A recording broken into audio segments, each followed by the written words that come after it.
Well, it's interesting story. It was at Three Rivers. I was sitting at the Cyber Cafe, and I was working on my art project. And I see two bald-headed black men. One is taller than the other one.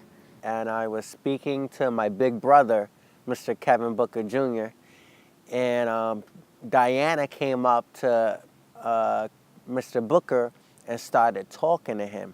I noticed something weird about Sammy, a fuzzy hat. He looked a hot mess. It was a black and white hat. If it was fuzzy, he looked like a big panda bear, just a skinny version. So then I was like, no, no, no, and I shook my head at him, and he noticed me. When he noticed me, I was thinking that he was going to the bathroom, but no, he was coming towards me, and I was like, oh boy, what are we getting here? I was going to the Cyber Cafe and I saw her looking at me, and I was wearing this white and black hat, right? It's a winter hat. And she was shaking her head at me. So I came up to her and I confronted her and I was like, why are you shaking your head? And she said, you're wearing this big winter hat and you're inside a building. It's not even cold in here. So I said, so what? I think this hat is cool. And then he sits next to me, so then we start talking about my art project. And it was interesting because the way he introduced himself, he was very polite. He was like, hi, my name is Sammy, what's your name? And then we started talking about my art project. I was explaining to him what I was working on. And then after that conversation, he started talking to me about poetry. And then I was like, okay, I like this dude. Okay, cool. But he didn't give me his phone number. And that was very different for me because usually when guys want to holler at me, they're like, hey, there's my number, call me. And majority of the time, I don't do it because I don't know them. But then after we finished the conversation, I was wondering, like, am I going to see him again? Like, what's gonna happen? And yeah. And that's how we met. He was tall She's really short and bald head. and she was a trash talker. She's still a trash talker, but I like that. And I'm really impressed with her art, her passion. Our first date, see, it took us a while now because we had to message each other on Facebook. And so I would go on Facebook like every day, and I hate Facebook. But I kept asking her, and one day I said, you know what? Why don't we go to this nice place for a quick lunch date after class? Ooh, it was nervous. But okay, so he picked me up from one of my classes. It was my math class. I don't like math at all, so I was happy that I was going out after math class. He took me to La Stella's, which is a pizza place in downtown Norwich. And we were going there. I was very nervous. I was like, what is going on? So we got there. We were looking at the menus. And we had this medium-sized pizza. It was called the cacciatore, but when I first saw the word, I pronounced it cacciatore or something like that. And she started laughing. She thought it was funny. Ha, ha, ha. I don't know if I can pronounce it. Cacciatore. A pizza that he could not pronounce. The whole time that he was trying to pronounce it, we were both laughing. It was a town name, like it's confusing. So then the waitress comes to us and she's like, what do you guys want? So we tried to pronounce it and both of us are laughing, giving our weird looks to each other. And she pronounces it and we're like, oh, that's cool, okay. Well, that's what we want. And then she left to get our orders ready. And then meanwhile, we were talking to each other. He was explaining his life and I was explaining my life. And I was like, he's bald, like bald. That's all you could see is bald. But I enjoyed that date. That's when I figured out, I was like, yeah, I want to see him more. It was like chemistry, you know, we had a lot of fun. We were laughing with each other, and we had a great time. He's always looking out for me. He's always making sure that I have everything that I need. And every morning he would wake up and then wake me up with a kiss and says, "Good morning, I love you, sugar." And I'm like, "Oh, that's cute." He's very considerate of me. She really looks out for me and takes care of me. She's always concerned about certain things. She's always sticking up for me for times where she feels that other people are trying to harm me.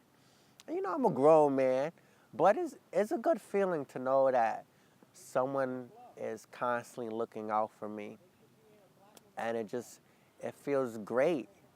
It feels great that she's like that. Her cooking is amazing, but it's just, we're constantly competing for our love. And that's what I like. It's like we're in a constant competition. It's like, who's gonna show the other one the most love? And it's something that I want to constantly do with her for the rest of our lives. He's very honest, 100%. I can trust him with anything that I tell him. My favorite attribute is her honesty. Like, she keeps it real with me, and even when I'm messing up, she'll tell me, you know, that's not the right move. She'll still support me, of course, but she'll say, "No, that's a dumb move. You gotta, you know, get it together, honey boo boo," as she would say. My friends, they thought he's old, he's bald, he's tall, and he's weird. My family, they thought that he was very polite and respectful, which that counts because that's your family. So your family, that's your first impression. Like, oh Lordy mine, like they gotta know. That she's really short and that she has like a funny Russian accent. And also, too, they really thought that she was really young. Probably thought she was like 15 because of her height. And so it's kind of weird. It's like, because I'm a grown man and the way I dress, people think that I'm some type of professor or like I'm 30. But yeah, it doesn't matter what they think. It matters what I think. All right, there's like several messages. The first message is, I want to let you know that no matter where your mom is, I know she's not with us physically, but she is with us spiritually.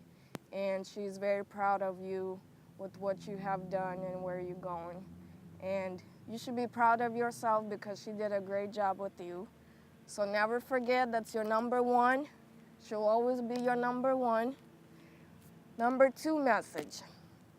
All right, dude, you gotta practice on your singing. All of me loves all of you. You cannot sing worth anything. I don't know what you think you're doing. All your curves and your edges, all your perfect imperfections. It's not working out. You gotta practice, like audition or something. You need a tutor or something, because no go. All of me wants all of We're you. both goofy. My Okay. end and my beginning. Even when I lose, I know I'm winning. Take that, John Legend. Number three, you are my sugar boo, and I'll always love you no matter what. We're really goofy. We're both goofy and crazy. That's one of the biggest things. We both believe in God. We've been more and more committed. We both have a passion for art. We both have strong love for each other. We always talk about how we met. We're always relating things to life. And we both can't dance, but I dance a little bit better than her. And we both can't sing. But yeah, I still sing a little bit better than her. Don't tell her though. Okay, the height. I'm 4'8" and he's 6 foot tall. That's a big difference. I look like a little midget next to him. But hey, it's cute. Like, she's picky with food. And so I'm not picky. Like, I'll eat anything as long as it's not, you know, too bad. But as long as I eat, I'm good. She's really picky with food. She'll want to go to a specific place for these baby spinach and greens. And I'm like, it's not a big deal. But she likes certain foods. Another difference, The organization, let me tell you. Okay, I'm the organized one and he's not. I organized his closet by colors several times. How long did it stay that way? For a few days, that's it. That's not go for me. Mm-mm. No, no. And we're masters of different art. Like, so I consider myself like a master of verbal art, of speaking and spoken word. And she's more of a master of visual art, anything that you can actually see. And so just coming together, it's powerful. I love the combination. Oh, Lord. Okay. The proposal was March 19th, 2015. It was complicated. We went to Los Angeles to check out a school that she's going to be going to. FEDM, fashion school. And my mind is all over the place because I was studying for my test, math test, English test, and the interview. All that in one day. So we get there and we're all like rushing to the school. We're worried that we're going to be late and we had the jet lag. And it wasn't go. No, it was bad. It was like, oh my God, what are we doing? Like, are we going to be okay? So I get to the school. I had my test. I was very nervous. And he was like, Sugar, you got this. Believe in yourself. So I'm like, okay, I will. So that evening, after the test, we get to our hotel. And we're like, he tells me not to change. And I'm like, not to change, but I have heels on. I've been in heels all day. Like, it's 7 o'clock at night. Let me change into something else. And he was like, no. Just wear what you got. I was like, okay, whatever. And I was hungry at that point, so I was really cranky, like a baby. And we get in the car. He's talking to me. He's like, I'm very happy that we're here. And I was like, yes, me too. I was exhausted, man, but I was like, you know what? The proposal's still going through. Really nervous. I took her to this nice restaurant called The Perch in downtown LA. It's on like the 53rd floor. There's a nice balcony. They got a band out there and everything. And we're talking about our day, our life, and we're both excited and nervous. The meals finally come, oh my goodness, like finally. And I get this big plate. It was mussels, fish, soup, and bread, and some other stuff in it. I don't know what it was, but it was fancy, colorful, and tasty. So we're eating, and then we're like talking, and we're listening to the music that the band was playing, and I was like, Sugar, they're not playing the 2015 music, like John Legend. That's my guy right there. They're not playing it at all. What the original plan was to have edible arrangements, bring in a basket of fruit, and to have a note. And in the note, it had like a really small poem. And so that didn't go through at all because edible arrangements messed up. But I kind of, finagled it. And I wrote the poem, the small poem on a note. And I had the waiter give her the note and say, hey, this is from a secret admirer. A few minutes later, he starts leaving the table. So I was like, why are you leaving the table? Like, you're leaving every 5 minutes. And he tells me he's ordering another meal. Another meal? You gotta be kidding me. Like, really? You just ate a big plate of food. Come on now, steak and potatoes and veggies? Like, really? So then he's like, yeah, I'm hungry, but they got my meal wrong. And I was like, if they got it wrong, why did you eat it? He was like, oh, I'm hungry. I was hungry. I needed to eat. I was like, whatever, you're weird. So we come back, he comes back, and he's like trying to start small conversation. I'm like, damn it, can they just play John Legend? So then a few minutes later, a waitress, the one that walked us to the table, he comes to me and he's like, you have a secret admirer. And he gives me a note. So I read the note, and like after like 2 seconds, I'm starting to tear up, and I'm like, let me cover my tears and keep reading it. Sammy, I don't know what the heck he was doing on the floor for so long, but he was standing right there on his knees for too long, and I was like, I was on my one knee for really, really long. But how the note went was, I not only love you, I'm in love with you. Our sticky notes in the morning do more than express our love. It shows the commitment we bring. And yes, this is the moment when I get on one knee to present this ring. And then I look up and he's like, would you marry me? I want to get old with you and eat with you and live with you till we hit 80s. And I was like, till 80s? But hell yeah! And then the singers started singing John Legend, All of Me. That was like, oh! And then everybody was like, oh my goodness, go dance, go dance. And I was like, dance, really? So we got on the floor, we started dancing to John Legend. And it was like the best experience I've ever had. I'll never forget that experience. And I still think about it all the time. I still talk to people about it. It was the best one. He did the right thing. He better do the right thing because let me tell you, if it wasn't me, oh Lordy my, he's gonna have some issues. I was at Florida. It was like 2014, December. And I was with my family, and I was separate from her for like a good week. And I kept thinking about her. And I was like, man, I keep thinking about her. She must be a big deal. You know, I was missing her a lot, you know. Then next year, I was like, you know what? You're coming with me now. We're not going to have an issue with missing you. The first time I know that he was the one was when he went to see his family in Florida.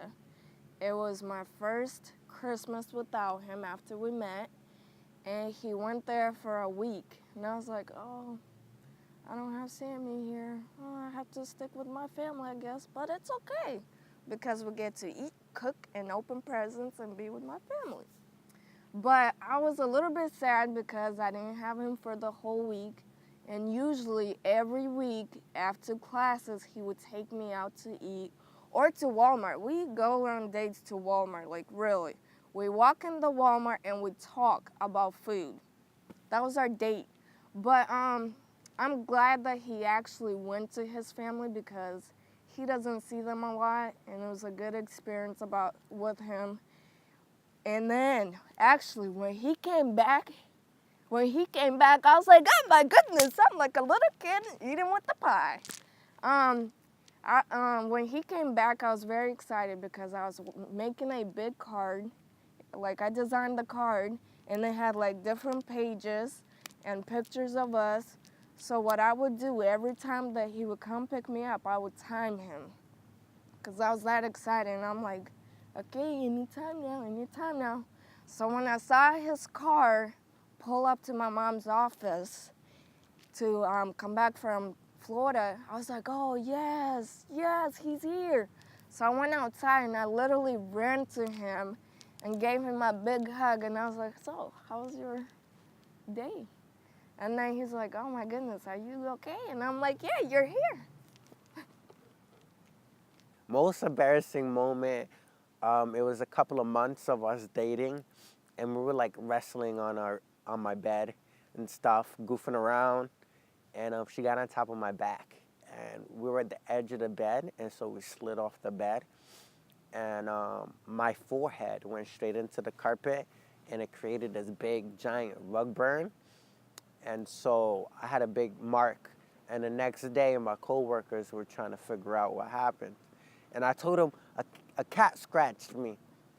It was a corny excuse, but I didn't want to admit that my 4'8" little Diana actually beat me up. Oh, goody. All right, it was on Valentine's, February 14th, 2014. Our first Valentine's together. Whew, he picked me up from my mom's office. And we were in the car talking about our day and the things that he has to do for me. He wouldn't give me what it was because it was a surprise, apparently. So we were talking in the car, and then he reached out to me to give me a kiss. Apparently, I bit him. I don't know why, but I guess I was so nervous and excited. I bit him, and I was like, oh, sorry, I still like you. And then we get to the restaurant. It was a Mexican restaurant, Mi Casa. That's our place. We get there and we're talking, we're ordering our meals. And then after we eat the meal, it was a big plate, like beans and rice. You know how beans and rice can do. It, lets people do certain things after you eat beans and rice. So we ate the food, we were listening to music, talking, having fun. And out of nowhere, I just burped like really loud. And I'm like, oopsie, sorry. And we both just started laughing. If a girl can burp in front of her man, that's a plus. Let me tell you, don't hide anything. Don't hide anything. Like, be yourself. Let me tell you, I still burp to him every day. It's not a mistake. He better stick with me. There's so many reasons. She leaves a lot of sticky notes in the morning for me, and like on the sticky notes will say, I got coffee and your lunch packed and breakfast is all made, and it's just that continuous love that we have, that connection that we have. She understands me. She knows I'm weird. She's weird too, but the biggest thing is that we accept each other for who we are. She accepts me as who I am, and it's a beautiful thing. I can be myself, she can be herself, and I'm looking forward to that. There is so many things. All right, why I love him is because he always makes me happy and smile every single day. No matter what I go through, he's always there to pick me up, and he always encourages me not to give up on anything that I want to achieve. And what we're doing right now is a big thing. For a guy to move out to a different state with a female, that's a big thing. So I give him props for that. And I was very nervous to move out there without him. So thank you, Sammy.